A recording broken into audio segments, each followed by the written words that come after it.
32 buses in 2013, you see them explode to over 500 by 2025, serving 170,000 daily passengers on routes like Thika, Juja, Gong, and Kitengela. Bank loans and smart governance, like a 12-member board and pro-driver interviews, fueled the upscale. You ride in style, cashless payments ahead of government orders, electric buses first in Kenya, and awards for Best Sacco 6 years running. They hired 2,200 people and became Nairobi's most trusted brand by fixing matatu mess with consistency and innovation. Peak profits came from customer loyalty. Riders ditched rivals for their safe, speedy vibes. But recently, something changed. Videos began circulating online showing shocking incidents involving passengers and Super Metro buses. The public reaction was immediate. People who once trusted the brand began asking a new question. How did one of Nairobi's most respected matatu companies end up in controversy?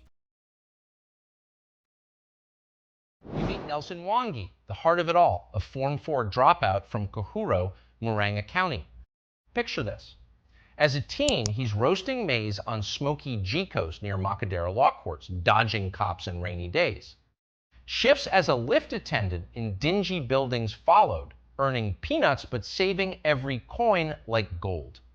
By 1998, at just 22, he scrapes together enough for his first Nissan Matatu, a beat-up warrior he calls.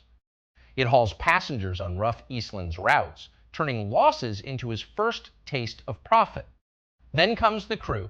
Nelson links up with Samuel Mwangi, a sharp guy from Mount Kenya roots who knew buses inside out.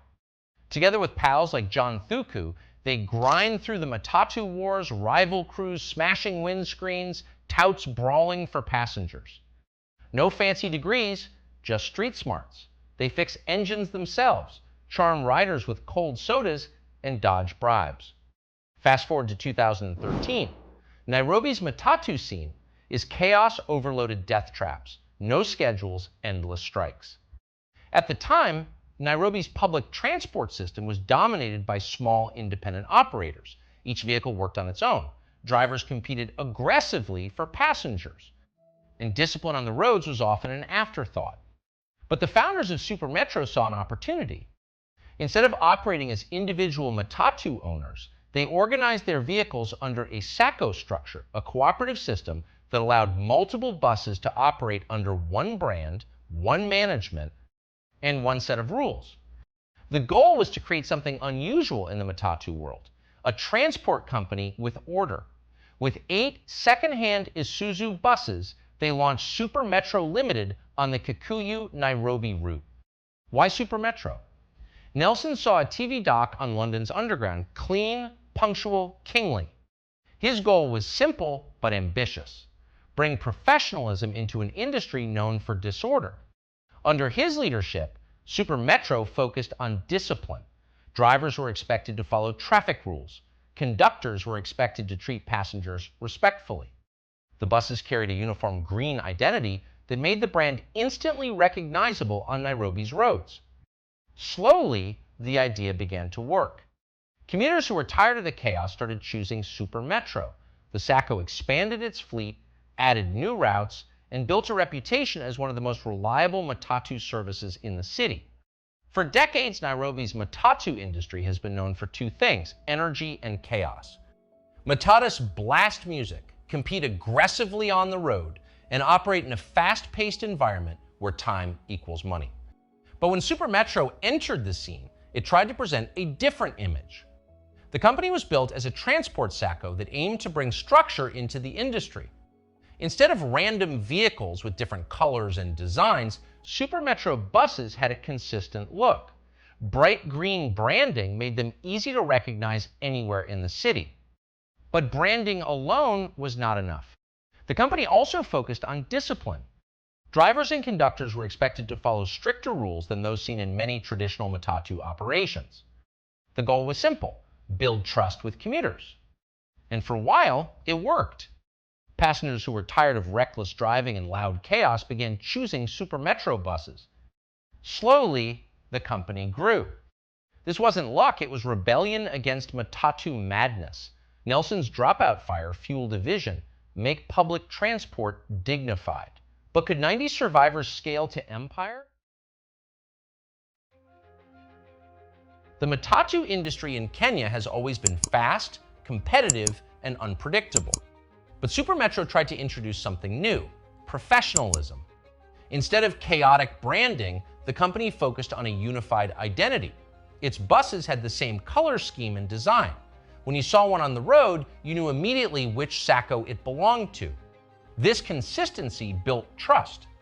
Passengers began associating the brand with a calmer travel experience compared to traditional matatus known for loud music and reckless driving. The Sacco also introduced internal management systems to coordinate drivers, routes, and operations. For many commuters, this created the image of a matatu company that was closer to a corporate transport service. And the model worked. Supermetro expanded rapidly. More vehicles joined the Sacco, more routes were added, thousands of commuters began depending on the company every day. In many ways, Supermetro helped shape a new idea in the matatu sector, that public transport could operate with more structure and discipline. But success brings pressure. And as the company grew larger, maintaining that discipline became harder. Because the matatu industry is not just about transport, it is about survival. Drivers must meet daily revenue targets. Conductors must collect fares in a competitive environment. And when pressure builds inside a system, cracks can begin to form. Those cracks would eventually become impossible to ignore.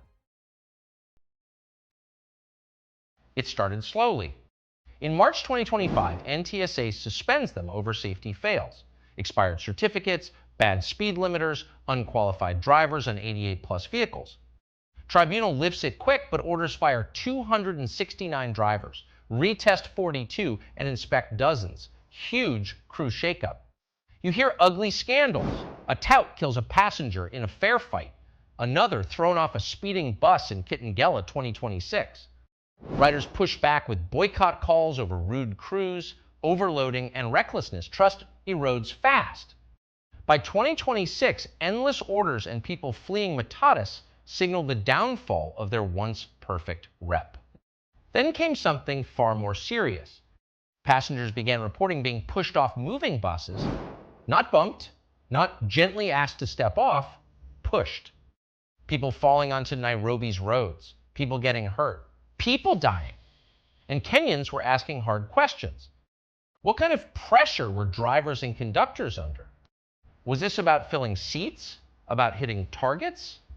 Or had the culture inside Supermetro drifted so far from its founding promise that passengers became secondary? The brand that had been built on dignity was now associated with danger. And once that trust is gone, it is very hard to get back. So how does a company go from being celebrated to being questioned in such a short time? The honest answer is, it rarely happens because of one thing. It happens because of many small things that no one fixed in time. Supermetro scaled faster than its systems could handle. More buses, more routes, more passengers, but not more accountability. The internal structures that should have caught problems early were not strong enough. There were questions about finances, about oversight, about who was responsible when things went wrong. And in a company built on the promise of being different, those questions mattered more than in most. Government and regulatory scrutiny followed. Once safety incidents become public, the authorities have no choice but to respond. And for Supermetro, that scrutiny came at a time when the company was least prepared to handle it. But there is something else worth saying. Supermetro proved that Nairobians want better, that they will choose better when it's available. That dignity in public transport is not too much to ask for.